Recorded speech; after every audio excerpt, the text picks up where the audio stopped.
ஸ்ரீ லக்ஷ்மி ஹயவதன பரபிரம்மணே நம. ఆండాళ్ తిరువడిగళే శరణం. తిరుప్పావై దివ్య ప్రబంధంలో ఈరోజు 15వ పాసురం పూర్తి చేయబోతున్నాం. అంటే సగం తిరుప్పావై వ్రతం మనం ఆచరించామన్నమాట. మొదటి 5 పాసురాలలో వ్రతనియమాలు, విధి విధానాలు, వ్రత ఫలితం, ఈ వ్రతానికి ఎవరెవరు సహకరిస్తారు, ఈ విషయాలు విశేషాలన్నీ చెప్పుకున్నాం. తరువాత 6వ పాసురం నుంచి 15వ పాసురం వరకు ఆ భగవంతునిలో లీనమైపోయిన, ఆ భగవద్ అనుభవం కలిగిన 10 మంది యోగ్యులైన గోపికలను నిద్రలేపడం జరిగింది. అంటే ఇక్కడ భగవద్భక్తుల విషయంలో ఏ విధంగా ప్రవర్తించాలి, ఆ భగవద్భక్తుల సాన్నిహిత్యం, సహవాసం ఎంత గొప్పది, వారితో కలిసి ముందుకు నడిస్తే మనం ఎంత తొందరగా భగవంతుని చేరుకోవచ్చు అనే విషయాల గొప్పతనం అంతా కూడా ఈ 10 పాసురాలలో చెప్పబడింది. అందుకే చెప్తారు కదా, మమ మద్భక్త భక్తేషు ప్రీతి. అంటే నన్ను సేవించేవారి కంటే కూడా నా భక్తుల్ని సేవించేవారంటేనే నాకు చాలా ఇష్టమని ఆ పరమాత్మ చెప్పాడు. కాబట్టి మొదటి 15 పాశురాలలో ఆ భగవంతుని ఆలయాన్ని చేరడానికి అర్హత కలుగుతుందన్నమాట. ఇక ఈరోజు లేపబడే 10వ గోపిక, ఈమె కూడా చాలా ప్రతీక అయినటువంటి గోపిక.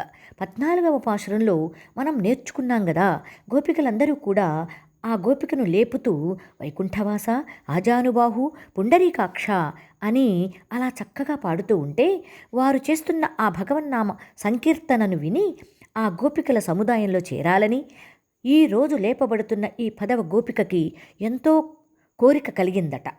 ఆ చక్కటి నామ సంకీర్తనలో తాను కూడా గొంతు కలిపిందట.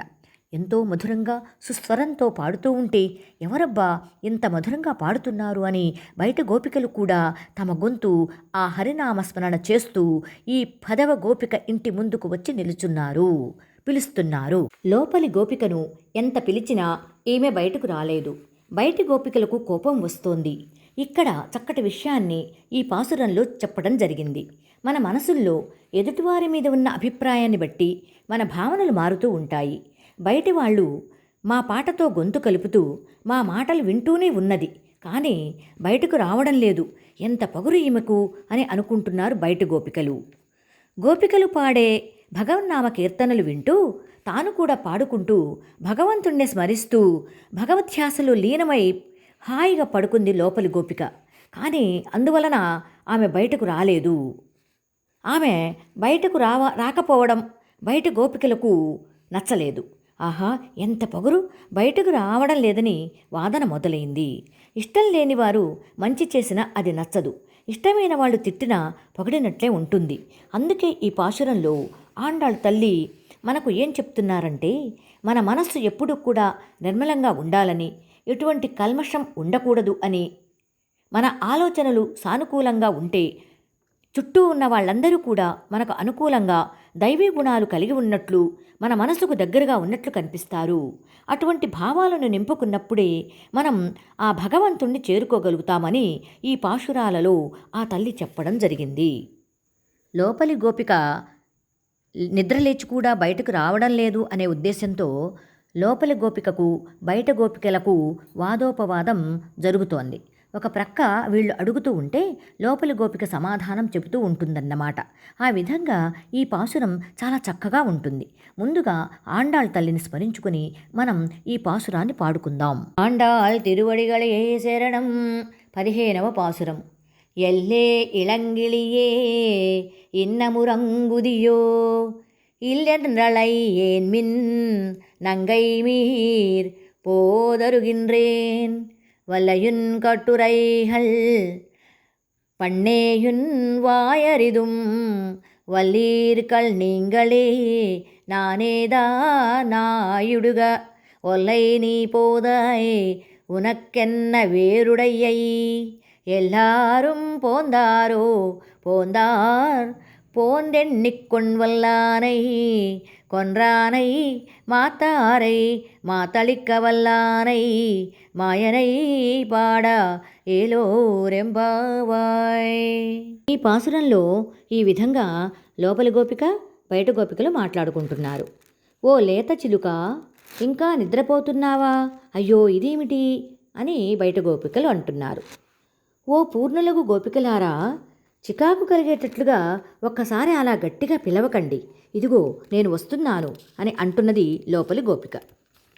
కోపంతో, అబ్బో, నువ్వు చాలా నేర్పుగలదానివి, నీ నోటి దురుసుతనం, నీ మాటలలోని నైపుణ్యం, కఠినత్వం ఇవన్నీ కూడా మాకు ముందే తెలుసులే, నువ్వు ఇట్లా మాట్లాడతావని మాకు తెలుసు అన్నారు బయట గోపికలు. మీరే నేర్పరులు, కఠినులు, దురుసుదనం ఉన్నవాళ్ళు. సర్లే కానీలే, నేనేలే గట్టిదాన్ని, మీరే మంచివాళ్ళులే అంటుంది మళ్ళీ లోపల గోపిక. నీకీ ప్రత్యేకతలేమిటి? అలా ఒక్కదానివే ఉండాల్సిన అవసరమేమిటి? వేగంగా బయటకురా, త్వరగా బయటకురా అంటున్నారు బయట గోపికలు. అందరు గోపికలు వచ్చేశారా అని అడుగుతుంది లోపలి గోపిక. బయట గోపికలకు విసుగు పుట్టి, వచ్చారు, కావాలంటే వచ్చి లెక్క పెట్టుకో అని అంటారు బయట గోపికలు. లోపలి గోపిక ఏమనుకుంటోందంటే, అందరూ వస్తే అందరితో కలిసి వెళ్ళి వ్రతం చేసుకోవచ్చు అని లోపలి గోపిక అభిప్రాయం. బయట గోపికలు ఏమనుకుంటున్నారంటే, లోపలి గోపిక వస్తే వెళ్ళాలని తొందరపడుతున్నారు బయట గోపికలు. లోపలి గోపిక, సరే నేను వచ్చి ఏం చేయాలి ఇప్పుడు అని అడుగుతుంది. అప్పుడు బయట గోపికలు చెప్తున్నారు, బలిష్టమైన కువలయాపీడము అనే ఏనుగును చంపినవాడు శ్రీకృష్ణుడు. ఒకసారి శ్రీకృష్ణుడు మధురా నగరానికి వెళ్ళినప్పుడు అక్కడ ఉన్న ఆ ఏనుగు దంతములను విరిచి ఆ దంతములతోనే ఆ ఏనుగును పొడిచి చంపేస్తాడన్నమాట. అలా శత్రువుల దర్పాన్ని, ద్వేషాన్ని అణిచేవాడు. ఆ మాయావి అయినటువంటి శ్రీకృష్ణుని యొక్క కీర్తిని గానం చేయడానికి రా, అందరం కలిసి వెళ్ళి ఆ స్వామిని చేరాలి, సమయం అవుతున్నది అని ఈ పాసురంలో బయట గోపికలు లోపలి గోపికను మేల్కొల్పి తీసుకొని వెళ్తున్నారు. ఈ పాశురంలో లోపలి గోపిక మాటలు జాగ్రత్తగా పరిశీలిస్తే ఈ గోపికలో మనకు అహంకారం లేని స్థితి కనబడుతుంది. ఇక్కడ బయట ఉన్న గోపికలు లోపలి గోపికదే తప్పు అన్నట్లుగా తన దోషాలను, అనగా నువ్వు లేవవు, నువ్వు త్వరగా రావు, ఇదేంటి ఇలాంటి మాటలు అంటూ ఉంటే తను కోపం తెచ్చుకోవడం లేదు. సరే మీరెలా అంటే అలాగే అని అహంకారం లేకుండా సమాధానం చెప్పింది. కాబట్టి ఈ పాశురంలో చెప్పబడింది ఏమిటంటే, భగవంతుణ్ణి చేరుకోవడానికి ముందుగా ఉండవలసిన లక్షణం అహంకారం లేకుండా నిరహంకారంగా ఉండడం.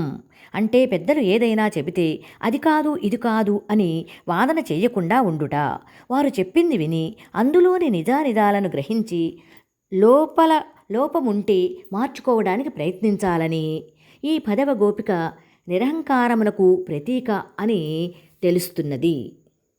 ఈ విధంగా శత్రువుల దర్పాన్ని అణిచినటువంటి ఆ శ్రీకృష్ణ పరమాత్మ మనలోని అరిషడ్వర్గాలను అరికట్టి మనల్ని పునీతుల్ని చేస్తాడు.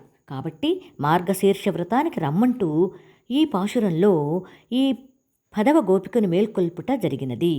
మనం ఇంతకు ముందే చెప్పుకున్నట్లు తిరుప్పావై దివ్య ప్రబంధంలో పైకి కనిపించే భావం వేరు, అందులో వేదాంత సారం ఇమిడి ఉన్నది అని చెప్పుకున్నాం.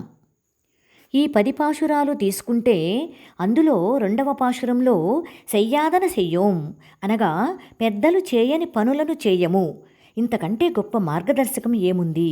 పెద్దలు మనకు ఏం చెప్పారో దాన్ని అనుసరిస్తూ మనం ముందుకు వెళ్తుంటే మనం అన్నిట్లో కూడా విజయాన్ని అందుకుంటాం.